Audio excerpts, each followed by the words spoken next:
Now, I should say right up front that I absolutely love Spelunky. I mean, some people have literally called it the perfect game. It's definitely an amazing achievement in game design, and as you can see, I've definitely put a lot of time into it. I still remember the first time coming across the original browser version and just being kind of baffled by it. But by the time I got to the HD revision, I sort of learned how to play it and learned to love it.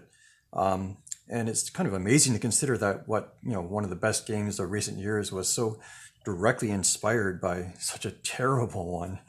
Now, in the Lode Runner episode, I talked a little about how the early days of the Famicom were supported by licensing and adapting Western computer titles. And as with Lode Runner, Spelunker also comes to us via Broderman Software. It was also a title I never really encountered at the time, though on the surface it seems to be equally inspired by the Pitfall games and I guess Bagman from the arcade, maybe. In this case, it wasn't Hudson Soft that did the adaptation, but IRAM, who I will always associate with the R-Type series, though they did have a hit prior to that with Kung Fu. I don't know a lot about early IRAM, but when it comes to the Famicom, they really went out of their way to stand out. The plastic of the cartridge itself kind of looks like it could be glow in the dark. It has a little light on it, which is really cool. And it makes some sense when you consider the Famicom didn't have a power light, as far as I know.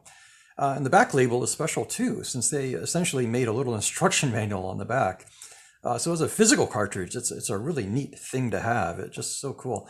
Now, as for the software itself, well, there's a reason this is considered like the king of Kusoge, one of the worst games on the system. And yet it's endured, the series has endured. So let's give it a go and see exactly why and what it inspired. All right, here we are, Spelunker by Tim Martin. I'll try not to hold this against you, Tim. It's probably not your fault. The music's so good though.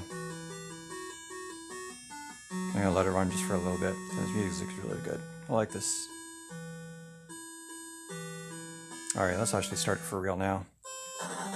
Another jaunty tune. Some more really good music. I'm gonna try and just play careful,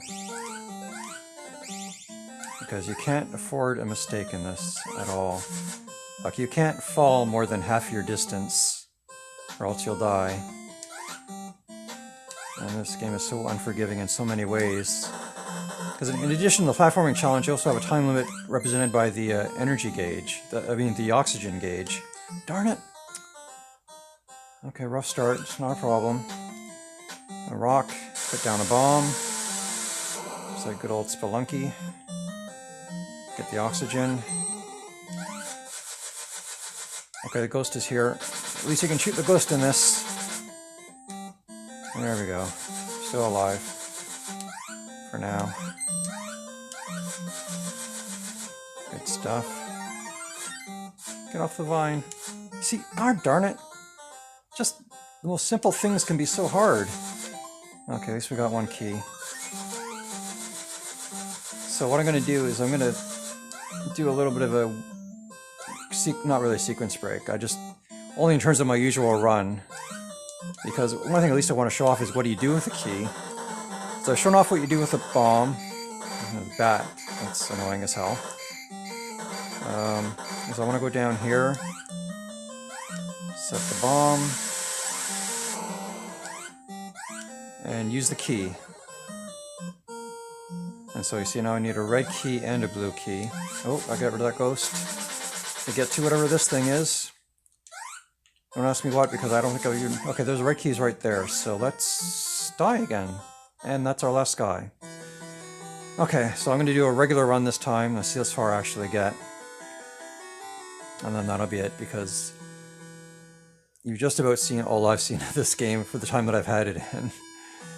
Alright, one more run. Again, we're just going to play careful. And nice and careful. Just pay attention. Got those Jumpman Jr. ropes, I guess is what I think of them as.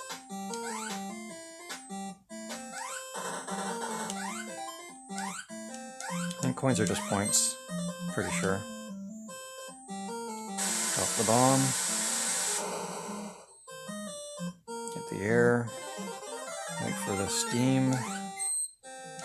Oh no, you can. Oh, see, even just that jumping off the vine, just that distance killed me. Oh my goodness. Oh, game, you are showing no mercy.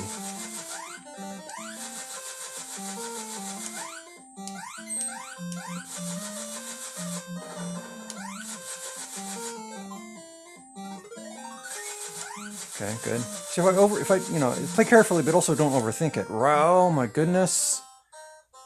Oh my goodness, game. And the checkpointing. Oh.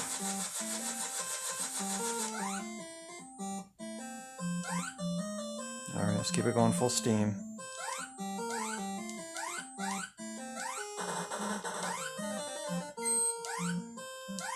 Get the air. That's what those little posts are. It's your oxygen refueling station. The bomb, whatever that is. Money. There's the second blue key. Now that's a falling pit, so I gotta be careful. See? Trick ya. Okay, now this is have to be careful here too. Oh, come on! No mercy. That's it. And that is it. This is... This game is miserable to play. I mean, I played a lot of Spelunky, and I cannot get past this first stage. It's just too miserable to play. But what a neat thing to think about, what this game eventually inspired. And it still continues on. It's crazy that a game this bad, or difficult to play at least, can have such a weird legacy. But let's bounce out of here and get you home. So that was a bit of a rough trip. I think it's kind of amazing that despite being so hard to play, the game series has continued on, at least especially in Japan, which had this strange attachment to this very fragile hero of the game. And the music, you can hear that original, music in the most recent game released for Switch, for example. Now, for myself, I'm personally holding out for Spelunker too. Hopefully that's awesome. Anyway, thanks for hanging out with me, and hopefully I'll catch you on the next video.